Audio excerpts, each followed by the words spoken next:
Hello, quick review of my Bam40, which is a Air Arms TX200 clone, a Chinese clone of the TX200. I've seen a couple of reviews online of the Bam40, but I've never seen a service done. Now, bearing in mind they're supposed to be almost exactly the same as the TX200. Obviously, there's lots of TX200 service videos out there, but I thought just because it's a Bam40, it's slightly different, I'll do a quick video of it. So this is the Bam40, and as you can see, it looks pretty much like a TX200. Okay, so chronoed my Bam40 and put 10 shots over it, and number of shots, 10 shots. Memory browse. Average energy 8.9, just under 9. Average speed 5, just under 550. Average spread 15. Standard deviation just under 5.5. Okay, so it's a bit low, but it's not too bad. It shoots nice. So what I'm going to do now is take it apart. That was using JSB Exact RS, which are 13.43 grains. This gun seems to prefer lighter pellets, but I've only had this gun, I don't know, 6 months, something like that. It was in pretty poor condition when I got it. The stock was pretty rusty, and I've actually had it re-blued. That bit there does look a bit, it just needs wiped down. It's got loads of finger marks on it, but it is actually just been recently blued, so it just needs a good polish. And it's got a TX200 stock on it. The only thing I had to do is the TX200 stock is rounded, so it's a semicircular at the back. The Bam40 stock is slightly flatter, so I did have to remove a little bit of material just using a Dremel. I carefully flattened out this curve here, so if I wanted to use this stock on a TX200, the TX200 would still fit. It's just there would be a little gap at the back, but it was literally a couple of millimeters that had to be removed. It's currently got a Hawk Sidewinder scope on it. And the only other major difference is the inside the, well, so far I haven't had it apart inside, but externally the only other major difference is inside the loading port. It's got a conical cone type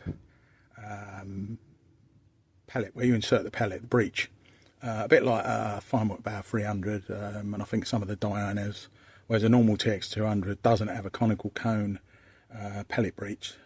So that's the only sort of difference I've noticed so far from the outside. But anyway, I'll take it apart and we'll have a look, see what's like inside. Okay, so I'm sure everyone knows how to get a TX200 stock off the gun. There's a stock bolt on this side and one on the other side. And there's 2 screws on the trigger guard. There's a larger one at the front and a smaller one at the rear. The side stock bolts and the rear trigger guard are 3mm, and the larger bolt on the trigger guard for the front is 5mm, so you need 2 different sized Allen keys, which is rather annoying.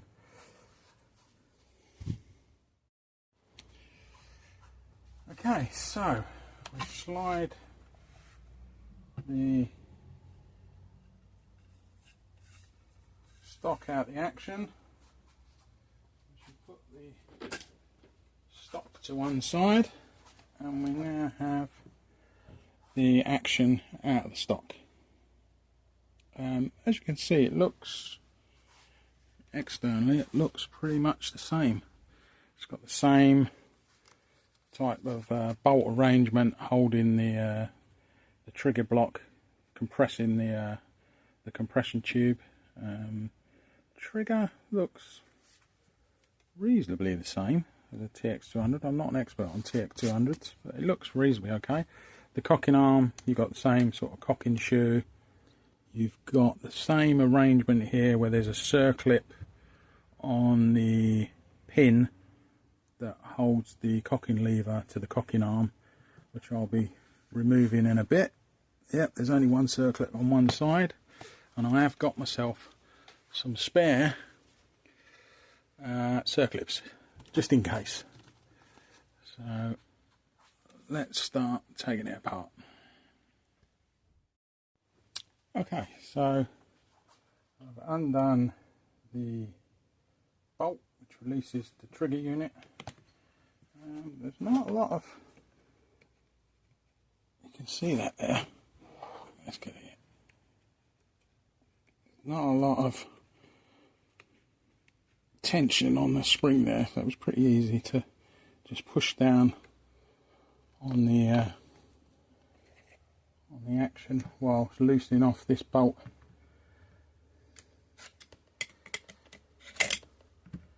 And now we can take the spring out. So we've got the trigger unit out, we've got the spring out, and I was using a 11mm spanner to get the slightly big, actually. Probably could have done with a 10mm. I don't think I've got a 10mm.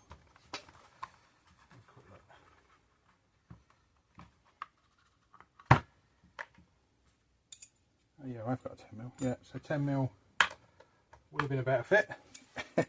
I wonder why it was a bit loose.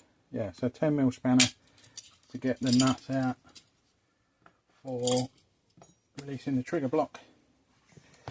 So now I need to just have a quick look at this. It's a bit gungy. There's quite a lot of grease on the end guides there. So I'll give them a good clean up, and I don't think there's any power washers on there, although there might be one inside the compression tube. So now I need to get the circlip off, which will be fun.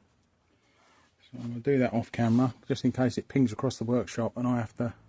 So the circlip is just here, and once you get the circlip off, you can then push the pin through, and that releases it. Actually, a good tip I did see was if you just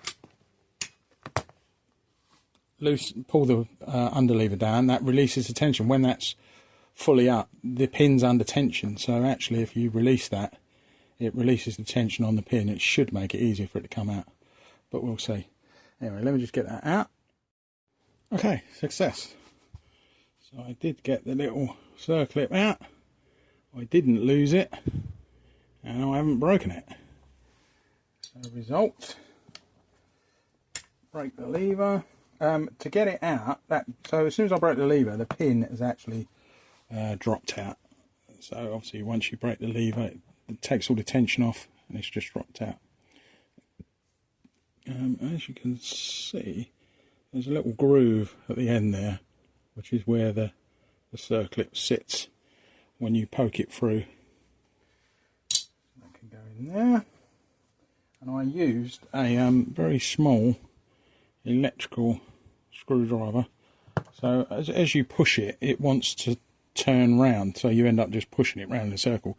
So what I did was just held one side of the circlip with some needle nose pliers, and then you give it a little flick with a small screwdriver, and off it should come. But yeah, I have actually scratched that a tiny bit, but I'm not really precious about my gun, so I'm not too fussed. Now, I think what I'm going to do here is move my spanners. Put me back up there, put that there. And I'm going to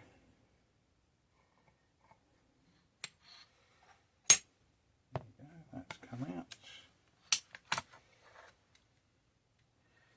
So basically you've got at the end, you've got this little shoe at the end of the cocking arm, and that has to go into, you can see here there's a wider gap, so that cocking shoe plate goes in there, and then it pushes the cylinder up and down. This is a recessed flat plate. It pushes the cylinder up and down to cock it when you're cocking it. But you can't get that out until you've pushed the cylinder up, and this is this wider gap here. That's where it comes out. You can't get it out while it's on the lower bit there, the narrower bit.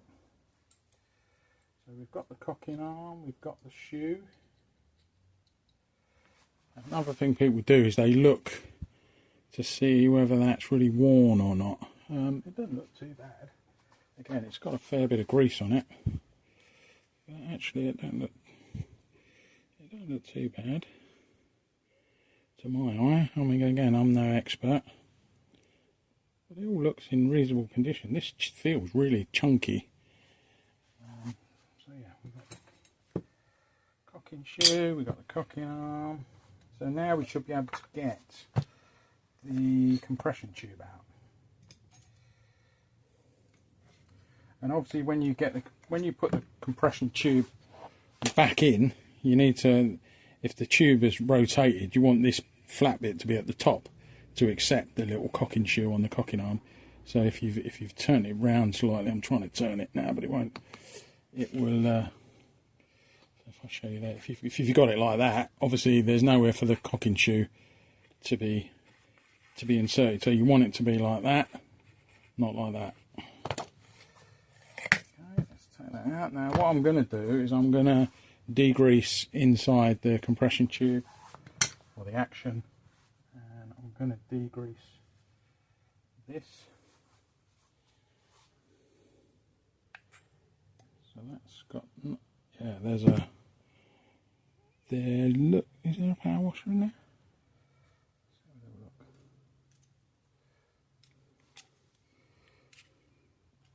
Oh, I don't think there is actually. I don't think there's a power washer. It's chrome. It's not white like the bits on here. Again, there's plenty of oil and grease on that. So let's have a look at the seal. So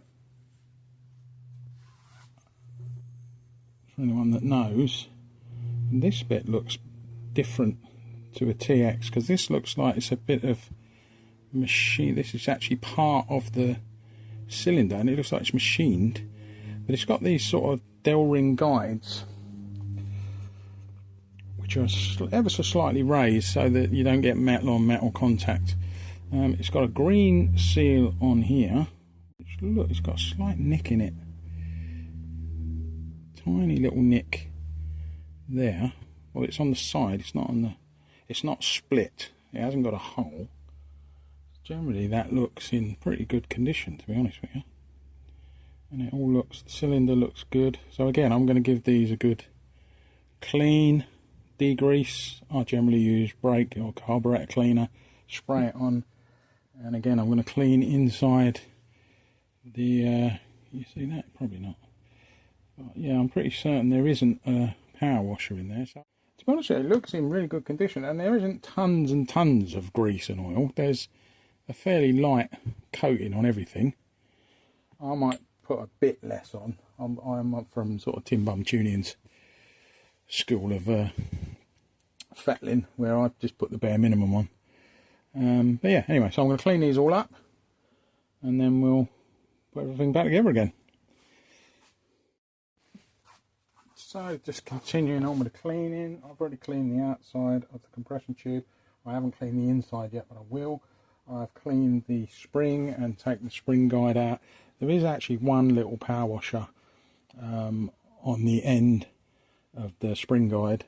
Obviously I could add more, but it's okay. So now I'm just, and again I'm just using carb brake cleaner.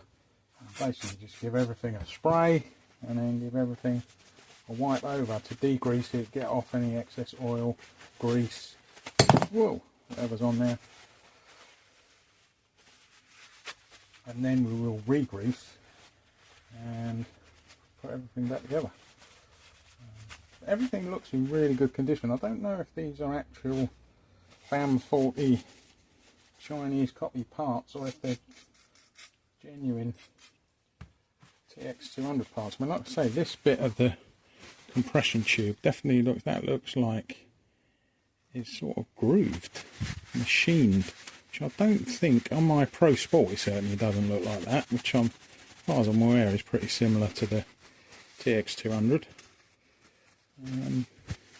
And when this was in the compression cylinder, there was a lot of suction there. You know, it wasn't loose. You know, you want it to have good, be a nice tight fit so that it's pushing the air out efficiently, and it was a nice tight fit. So I'm gonna keep that seal on there.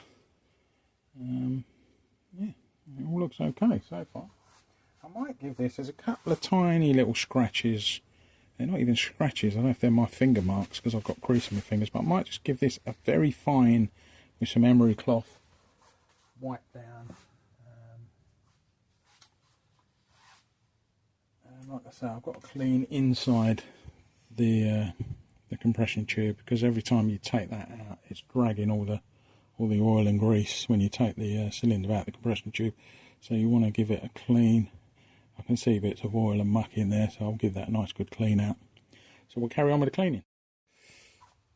One thing I also had a look at was the inside the end of the compression cylinder, the breech seal. There's like a cone breech seal in here, and it looks, I don't know if you can see that, but it's a green one. It looks in pretty good condition. There's no splits, no holes, no tears. It's got a bit of fluff in it, but other than that. And this matches the, so I think I said earlier, the main difference. I presume you can see in there. Let me see if I can get another bit of light on that.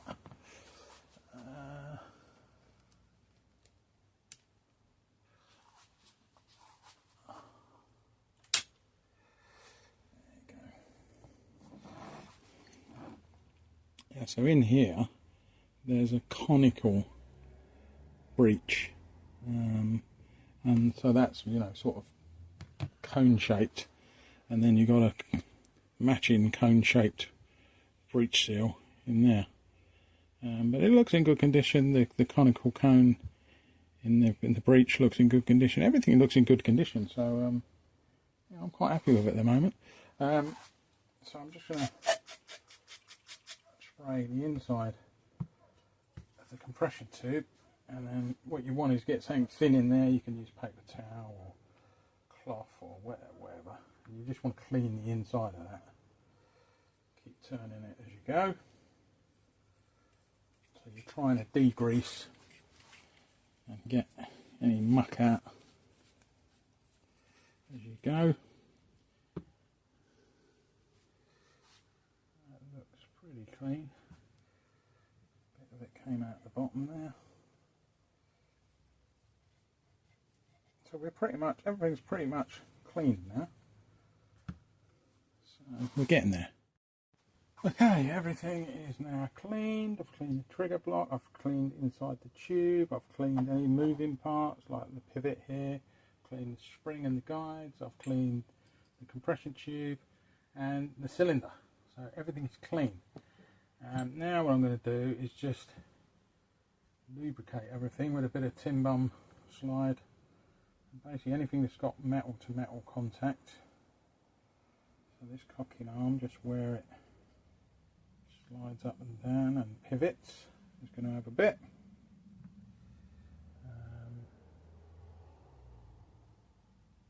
The L-ring guides are just going to have a bit, and just the sides of the seal, but not the front. Everyone always says don't put it on the front, and I'm just literally putting a smidge worth on my finger and then going round with it.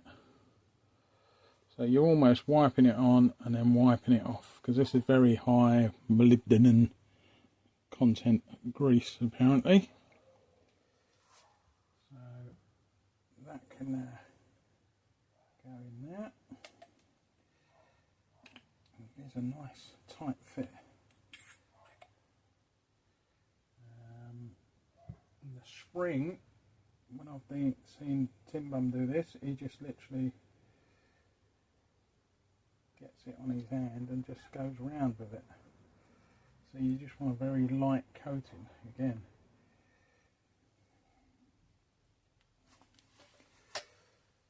You're not caking it in grease. And he just sort of does that with it. It's a very, very light coating. Now what he also does is he puts some on where the spring guide is inside the spring, because the spring is turning when it's compressed. So that is pretty much it. And I'm going to put a little bit just on.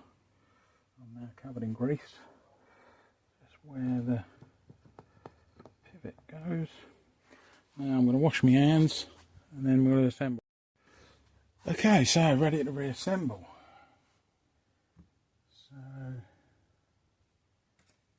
the cylinder's going to go in first. Actually, I didn't. Oh, yeah, I did. So again, we need to remember to keep the flat plate where the cocking shoe is going to go. Whoa. In the upright position. And one thing I didn't do was clean the cocking shoe, so I'm going to do that. And I'm going to put a tiny bit of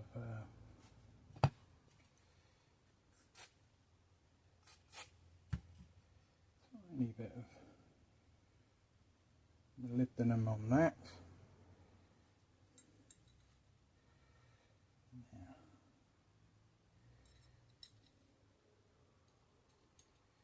Does it go that way?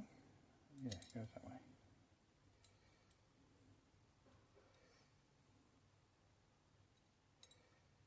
Tiny bit on there, just because it is in contact metal to metal.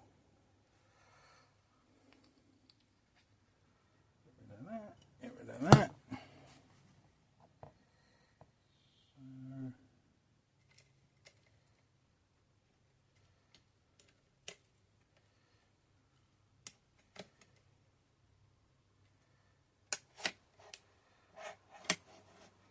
There we go, that's now in, it can't come out.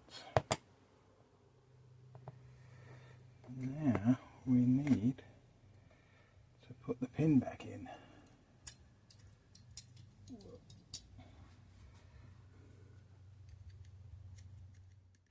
Okay, that was just my eyesight. I didn't have my glasses on, so I put my glasses on. I managed to get the pin back in here. So now the cocking arm is connected to the cocking linkage, which moves the compression tube up and down. And I put the circlip back with a little pair of needle nose pliers just to nip it up.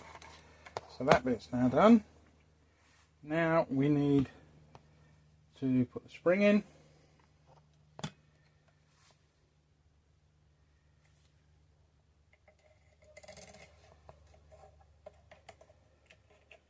And then basically we need to put the trigger unit in and then put the big bolt back in. So I did clean up the trigger unit as well while I was there. So yeah, what you need to do is push down on this until the hole lines up, which it is doing.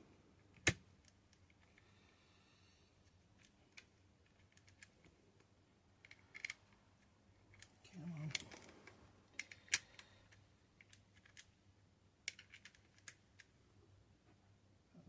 Yes, that's the hole.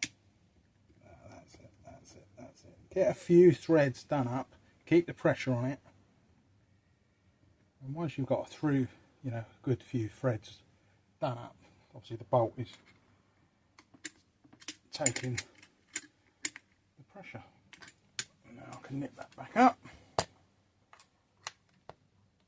That is nipped up, and basically that is the gun back together again. Obviously now I will put the stock back on and then we'll run it over the chrono and see if it's made any difference. Okay, put the stock back on, and I've put the hex bolts in loosely.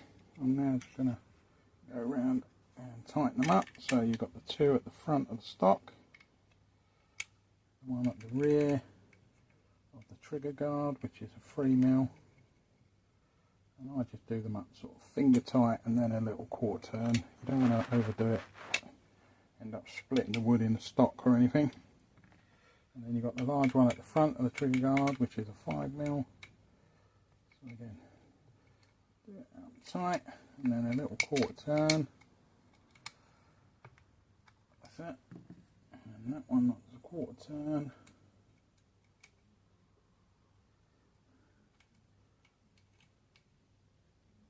That's it. That one wants a quarter turn. And that one wants a quarter turn.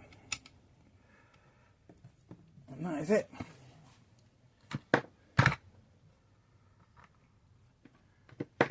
The Bam40 or the TX200 clone is back together.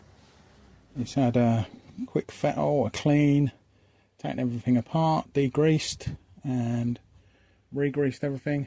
So yeah, now we'll run it over the chrono, see what it's doing. So I'll do 10 shots.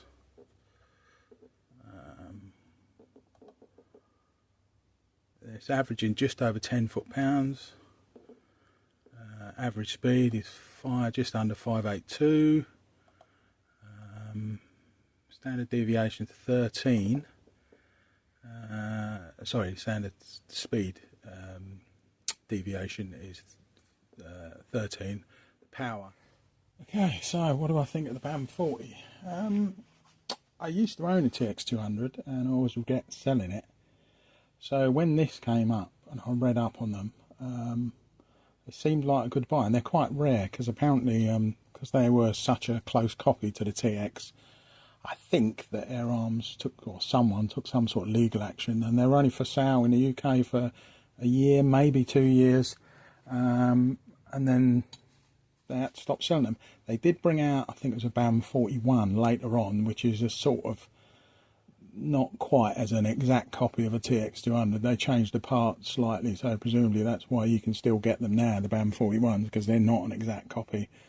But I can't really tell a lot of difference. Having owned a TX200 and having owned this one, there's not a lot in it. It feels pretty much the same. Nice guns. It seems well built. You know, I mean, I've had Chinese guns as well in the past, and they do feel sort of cheap and cheerful. This does feel like it was built to a decent quality, and I think Bam was a sort of separate company that made slightly better sort of Chinese guns. I think, I'm not 100% sure, but anyway, I like it. Seems to do the job. It looks the part. So yeah, there's my Bam40. Cheers, bye.